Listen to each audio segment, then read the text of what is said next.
الحمد لله رب العالمين نحمده ونستعينه ونستهديه ونستغفره ونعوذ بالله من شرور أنفسنا ومن سيئات أعمالنا من يهدي الله فلا مضل له ومن يضلل فلن تجد له وليا مرشدا أشهد أن لا إله إلا الله وحده لا شريك له وأشهد أن محمدا عبده ورسوله اللهم صل وسلم وبارك على محمد وعلى آله وأصحابه أجمعين اللهم رب اشرح لي صدري ويسر لي أمري واحلل عقدة من لساني يفقهوا قولي ولا حول ولا قوة إلا بالله العلي العظيم اللهم لا سهل إلا ما جعلته سهلا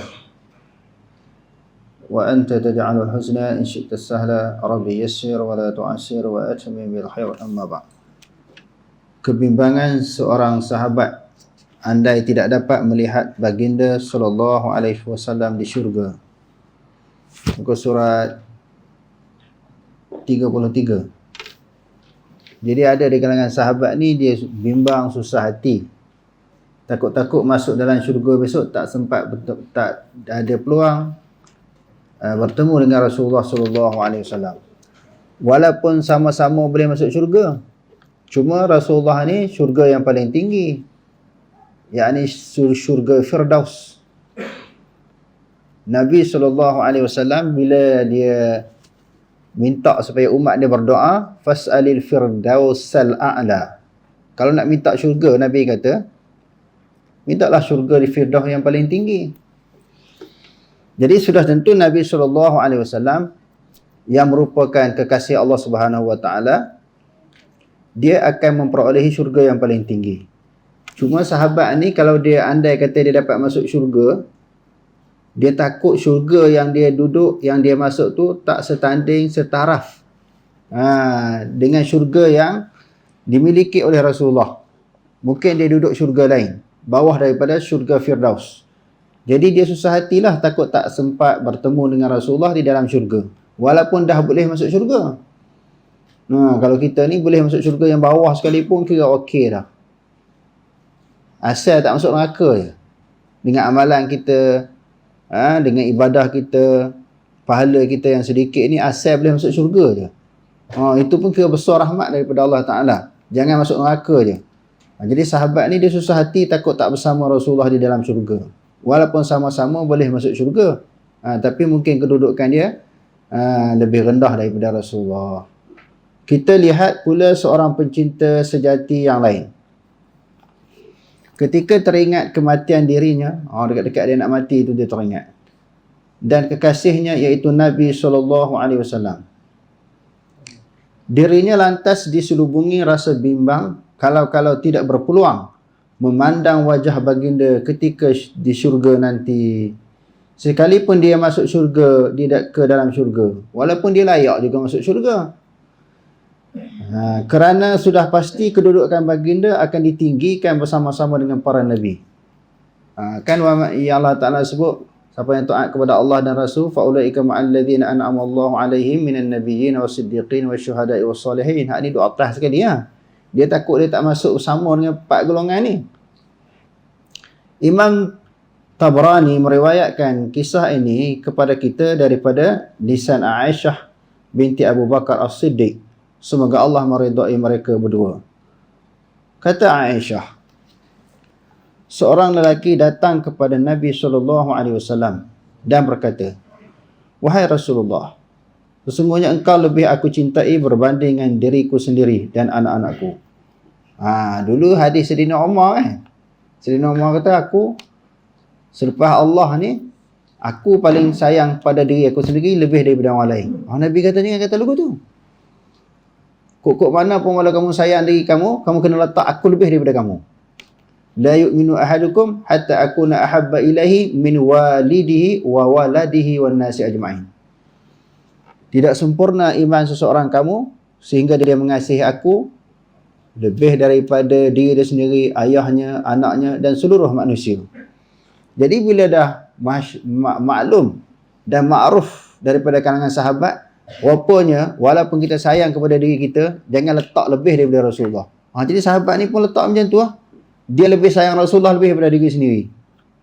Sebab tu ada di kalangan sahabat ni, dia sanggup mengorbankan diri dia, mengorbankan nyawa dia, masa, tenaga, harta benda demi Rasulullah. Di dalam satu peperangan, sahabat ni dia menjadi benteng daripada peluru-peluru musuh. Jadi takut peluru musuh ni terkena kepada Rasulullah, tombak, lembing panah dan sebagainya, dia tahan badan dia. Akhirnya dia lah kena peluru-peluru musuh tu sampai dia terhumban, tewas, jatuh syahid. Sahabat adalah daripada kalangan sahabat kata menganggap bahawa dia ni bunuh diri. Bila dihujani dengan peluru-peluru musuh, dia tahan badan. Lalu peluru musuh kena dia tumbang, jatuh syahid. Lalu Allah Subhanahu wa taala turunkan firman-Nya, "Wa minan nasi man yashri nafsahu tigha'a mardatillah, wallahu raufun bil ibad." Sebahagian daripada manusia orang yang sanggup mengorbankan diri sendiri untuk mencari keredaan Allah. Maknanya mempertahankan Nabi iaitu mencari keredaan Allah Ta'ala. Wahai Rasulullah, sesungguhnya engkau lebih aku cintai berbanding dengan diri sendiri dan anak-anakku. Di rumah aku sentiasa memikir kamu. Sentiasa duk fikir Nabi, teringat kepada Nabi, rindu kepada Nabi. Aku tidak dapat bersabar hinggalah aku sendiri datang memandang wajahmu. Sahabat ni kau 2-3 hari tak jumpa, dia jadi susah hati, jadi rindu. Apatah lagi apabila ditakdirkan oleh Allah Subhanahu wa taala mereka berpisah dengan Rasulullah sallallahu alaihi wasallam beberapa lama, beberapa bulan di dalam peristiwa hijrah. Apabila aku memikirkan kematianku dan kematianmu, takut dekat nak meninggal tu, dia sakit tu, takut inilah maknanya pertemuan, perjumpaan, kesempatan beliau melihat Rasulullah kali yang terakhir. Takut-takut di akhirat besok tak sempat bertemu sebab syurga lain-lain. Dia susah hati. Aku sedar apabila engkau masuk ke syurga, pasti kedudukanmu akan ditinggikan bersama para nabi. Manakala aku pula risau apabila aku masuk syurga, tidak dapat lagi memandang wajahmu. Susah hati dekat nak mati ni. Ada tak orang dekat nak mati fikir macam tu? Sahabat fikir macam tu. Biasanya orang dekat nak mati ni terfikir rumah dia, anak isteri dia, harta benda yang dia akan tinggalkan, kaum kerabat, dunia dia, jawatan dia, kedudukan dia, pangkat tu dia fikir. Tapi sahabat tak. Apa yang dia fikirkan? Sempat tak bertemu dengan Rasulullah. Benda lain dia lupa, dia tak ingat. Yang tu semua urusan dunia, manusia yang uruskan. Allah Subhanahu wa taala bila dia takdirkan seseorang itu meninggal dunia, tang anak, isteri, harta benda, Allah Taala akan lantik orang lain yang menguruskan peninggalan-peninggalan dia. Yang tu tak perlu susah hati. Apa yang Allah Taala gambarkan dalam Al-Quran, yang perlu susah hati meninggalkan zuriat-zuriat yang lemah. Wal yakhshal ladzina law talaku dzurriyyatan dhi'afa khafu 'alaihim. Hak tu yang kita kena susah hati. Meninggalkan zuriat yang lemah di sudut pegangan terhadap agama. Setelah kita mati, adakah mereka masih beristiqamah berpegang dengan agama Allah? Sebab itu para nabi bila nak meninggal dunia, mereka tanya, "Madza ta'buduna min ba'di?" Bila aku meninggal dunia besok, anak-anakku kamu nak sembah siapa? Mereka semua menjawab, qalu na'budu ilahaka. Kami menyembah Tuhan kamu, Tuhan nenek moyangmu, dan kepadanya lah kami berserah diri.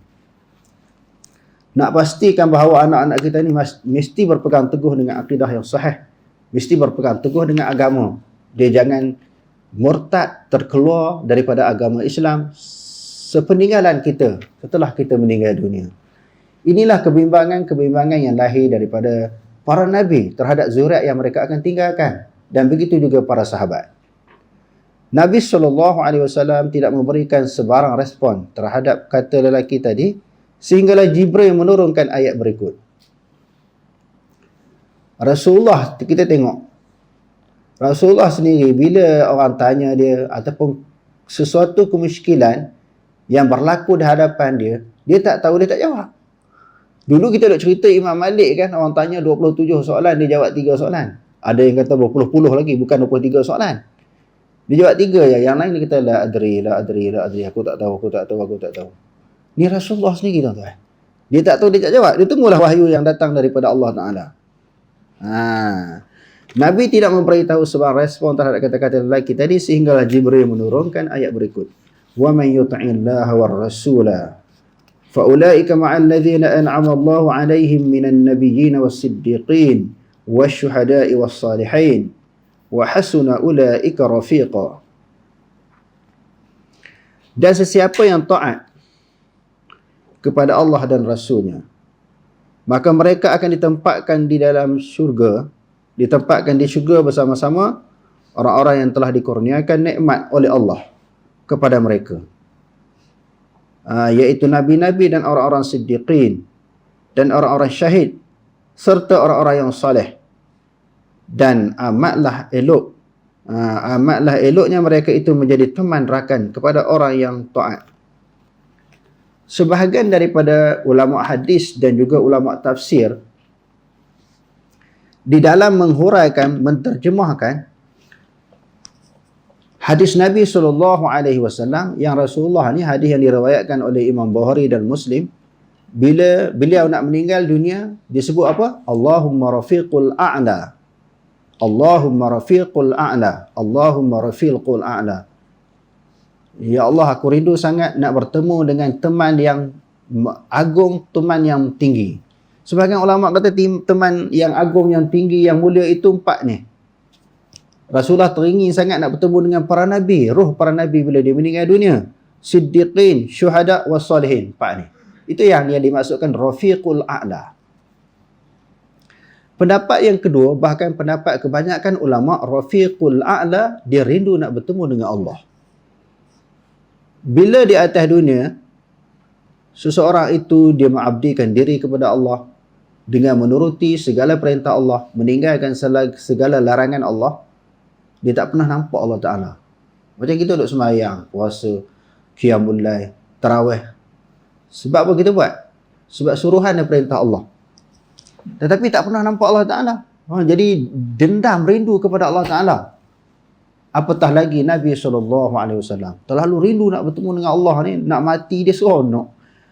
Sebelumnya dia telah melalui banyak marhalah-marhalah, ujian-ujian, halangan-halangan di dalam dakwah dia mengajak manusia supaya beriman kepada Allah Ta'ala. Dia telah melalui berbagai-bagai kesulitan, penderitaan dan kesengsaraan. Tapi dekat dia nak mati, dia seronok. Masa dia tengah sakit kuat tu, sebagaimana hadis yang diriwayatkan oleh Imam Bukhari, dia sekejap dia sedar, lepas tu dia pitam, dia sedar, dia pitam. Masa tengah sakit kuat itu, dia minta air, lalu orang jelunglah muka dia, sebab terlalu sakit. Lalu datanglah anak kesayangan beliau, iaitu Fatimah radhiyallahu anha. Fatimah kata, dekat-dekat nak mati tu, selepas ni ayah tidak lagi menerima sebarang kesakitan, sebarang kesulitan, sebarang penderitaan, sebarang kepayahan.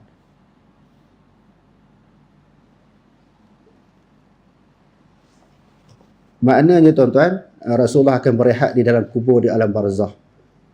Tidak lagi dia berhadapan dengan segala kepayahan-kepayahan dunia yang penyebab dia ditentang dan diperlakukan begitu rupa kerana dia menyampaikan dakwah, ajak manusia kembali kepada Allah. Jadi segala kesulitan-kesulitan yang pernah dilalui itu, Fatimah radhiyallahu anha kata, lepas ni ayah berehat, sampailah bertemu dengan Allah Subhanahu wa taala di dalam syurga. Maknanya kita nak susah, nak payah, nak sulit di dalam beramal dan juga di dalam memperjuangkan agama Allah Subhanahu wa taala semasa kita hidup ya. Kita mati, kita rehat. Sebab itu orang yang yakin betul terhadap pegangan akidah Islamiah, terhadap perjuangan Islam, terhadap keimanan yang Allah Ta'ala suruh kita pegang ini, beriman betul-betul kepada Allah dan Rasul ni, rasa sulit sebentar je. Umur kita ni bukan panjang, paling tinggi 100 tahun, tak sampai pun. Sebab umur umat Nabi Muhammad SAW baina sittina wa sab'ina sanah, antara 60 sehingga 70 tahun. Rasulullah sendiri umur dia 63 tahun. Maksudnya kalau kita nak sulit, nak payah pun masa tu je. Sedangkan bila kita berada di dalam kubur, mungkin ratus tahun, ribu tahun sebelum berlakunya kiamat. Rehat sepanjang masa. Maknanya nak susah sedikit je. Kita nak berpegang, nak beramal dengan ajaran Islam semasa kita masih hidup. umur kita tak panjang, maknanya susah pun sikit je lah. Tak panjang kita menghadapi penderitaan. Nak dibandingkan bila kita duduk dalam kubur, kalau seseorang itu di ahli syurga, raudatun min riyadil jannah, dia akan mengecapi nikmat syurga itu sampai kiamat. Sebaliknya begitu juga orang yang merupakan ahli neraka, hufratun min hufarin nar, lubang daripada lubang api neraka, dia akan merasa penderitaan sampai hari kiamat. Jadi sebelum kita mati ni kena bertaubat, banyak-banyak berdoa, kita beribadat, mempersiapkan dengan amalan-amalan yang melayakkan kita masuk syurga Allah Subhanahu wa taala. Jadi dalam hadis ini, dalam ayat yang kita bacakan tadi, Rasulullah sallallahu alaihi wasallam dia sangat rindu nak bertemu dengan Allah Subhanahu wa taala setelah dia telah mengorbankan segala pemikiran, tenaga, harta benda, wang ringgit dan masa untuk Allah dan untuk agama Allah. Beliau telah merasa beberapa kesulitan, selepas ini beliau akan rehat selama-lamanya. Jadi di dalam hadis ini, di dalam ayat yang kita bacakan ini juga nak menunjukkan bahawa ketinggian 4 golongan yang disebut di dalam ayat ini. Dan sebahagian daripada ulama juga berpendapat yang masuk syurganya 4 golongan ni je. Kita duduk dalam kumpulan mana? Pertamanya para nabi layak masuk syurga. Yang keduanya siddiqin, orang yang sangat percaya kepada Nabi. Yang ketiga syuhada, mati syahid. Yang keempat solehin. Orang yang soleh ini golongan yang terakhir, maknanya paling bawah daripada Nabi, siddiqin dan syuhada. Paling common martabat manusia yang layak masuk syurga soleh. Golongan yang soleh. Kalau kita tak layak masuk golongan yang soleh, neraka lah kita. Sebab 4 golongan ni sahaja yang layak masuk syurga. Nabi, siddiqin, syuhada, solehin. Kalau tak jadi soleh, masuk neraka. Golongan yang soleh martabat yang paling rendah. Jadi kok mana kena jadi orang soleh. Berusaha jadi orang yang baik, orang yang sentiasa taat kepada Allah Subhanahu wa taala. Wallahu alam, aqulu qawli hadza wa astaghfirullah al-azim li wa lakum. Wassalamu alaikum warahmatullahi taala wabarakatuh.